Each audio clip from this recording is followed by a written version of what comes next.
안녕하세요, 홍성주입니다. 오늘은 좀 색다른 기업이 흥망성쇠에 대해 얘기해보고자 합니다. 한때 세계 항로를 개척해 우리나라 해운 역사상 최초로 1억 달러 수출탑을 기록했던 조양상선그룹입니다.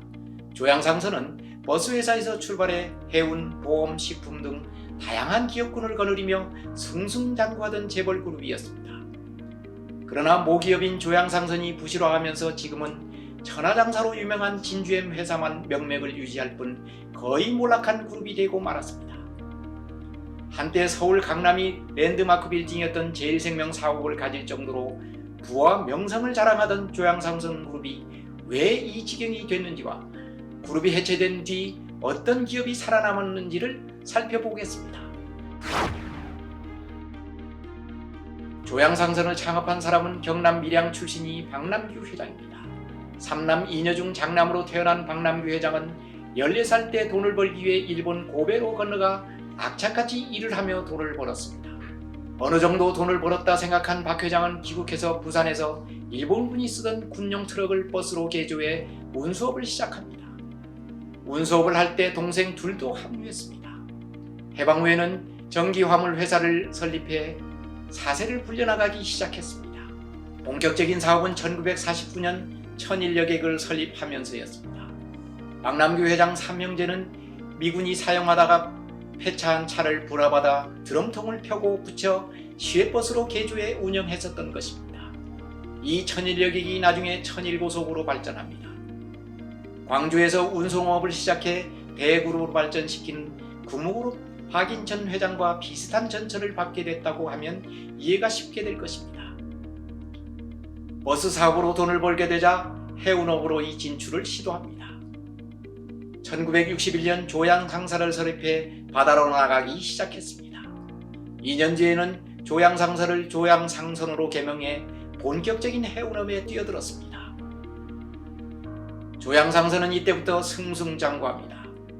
1960년대 한진해운이 전신이었던 대한선주와 함께 한국을 대표하는 외항선사로 수출 물량을 5대주 6대양으로 실어나갔고 사세도 엄청나게 커져나갔습니다. 1980년대 후반까지만 해도 조양상선은 탄탄한 내실과 진취적인 항로 개척으로 세계 해운업계에 주목받는 선사로 자리 잡습니다. 실제로 우리나라 선사로서는 처음으로 극동 유럽간 전기 항로를 개설했는가 하면 호주 항로까지 개척해 독점 운항에 들어가는 등 그 위세가 엄청났습니다. 특히 1981년엔 진흥의 항로까지 개척해 세계 주요 지역을 모두 운항하는 유수의 선사로 발돋움합니다. 이 같은 성장세에 힘입어 1981년 제5회 해운이 날에는 외항해운 운항 수입 1억 달러 탑을 수상하는 영예도 안게 됩니다. 조양상선이 잘나가자 박 회장은 사업 다각화에 나섭니다. 1973년 제1생명을 인수해 보험업에 진출하면서 단순한 운송 해운회사가 아니라 재벌그룹 반열에 올랐음을 재계에 알립니다. 당시 제1생명은 삼성, 교보, 대한생명과 함께 4대 보험회사로 유명한 회사였습니다. 강남 개발이 한창일 때 현재의 서울 서초동 교보타워타워에 16층짜리 사옥을 지어 강남이 랜드마크 빌딩으로 유명했었습니다. 제1생명 뒤편엔 유흥가가 많아 시청 근처에서 1차하고 2차는 제1생명 사거리로 간다는 말이 유행할 정도였습니다.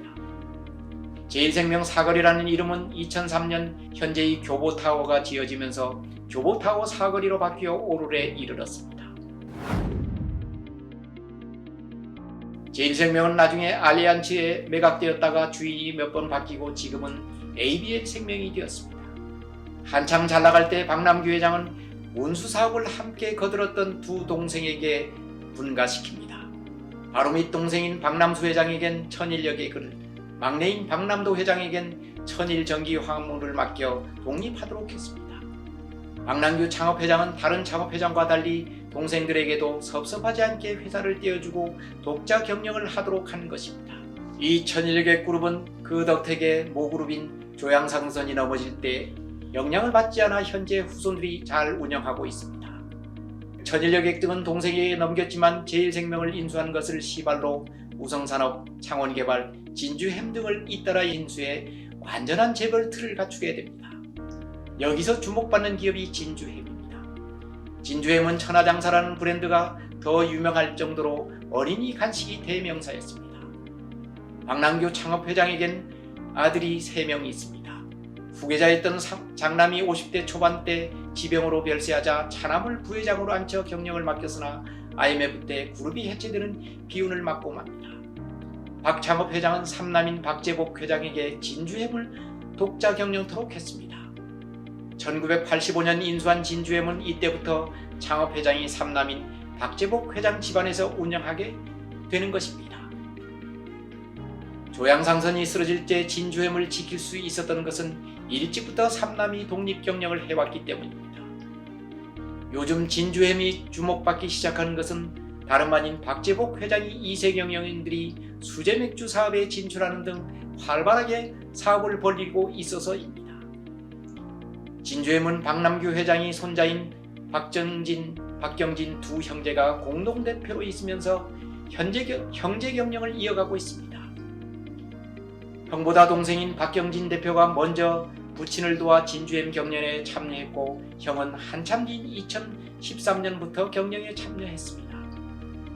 우애가 좋기로 소문난 두 형제는 현재 진주햄이 옛 영광을 찾기 위해 동분서주하고 있을 뿐 아니라 수제맥주인 카브루를 인수해 재계의 주목을 받고 있습니다. 각종 매스컴에서도 식품업계의 3세 경영이라는 타이틀로 조명을 하고 있습니다. 이들이 조부의 창업가 정신과 기업보국 마인드가 있는지는 아직 미지수입니다. 앞으로 이들의 활동도 주목된다고 하겠습니다. 그렇다면 그렇게 잘나가던 조양상선 그룹이 왜 갑자기 몰락의 길을 걸었는지 생각하지 않을 수 없습니다.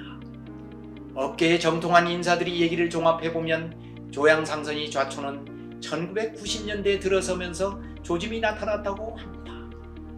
이 시기는 세계 물동량이 급속하게 팽창하고 이에 맞춰 대형 선사들은 선대 재편 작업에 들어가고 있었습니다. 한국에서도 현대상선과 한진해운은 모기업이 든든한 자금줄로 선대 작업에 착수했지만 조양상선만은 상선에서 벌어들인 돈으로 다른 계열사를 인수하거나 운영할 정도여서 자금의 여력이 없었던 것입니다. 이때부터 조양상선은 서비스의 질이 떨어져 물동량 유치 경쟁에서 처지기 시작한 것입니다. 이를 극복하기 위해 조양상선은 세계 일주 항로 즉 RTW 서비스 동맹에 참여했지만 결국 이 결정이 조양상선이 몰락을 가져온 단초가 되고 맙니다.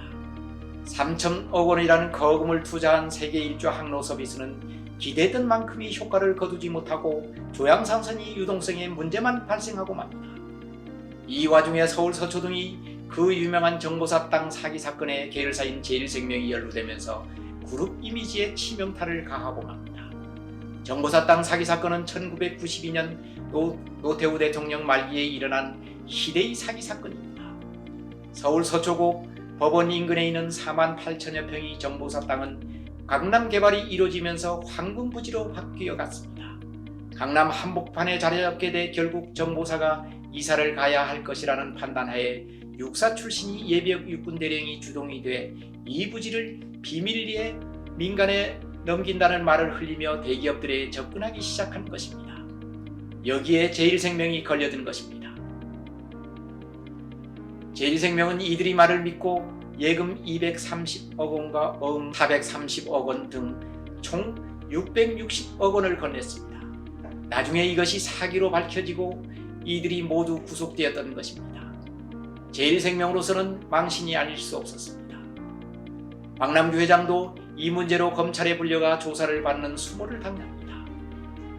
그렇지 않아도 회사의 미래가 불투명한데 정보사 땅 사기 사건은 그룹 이미지에 다시 한번 먹칠을 하게 됩니다.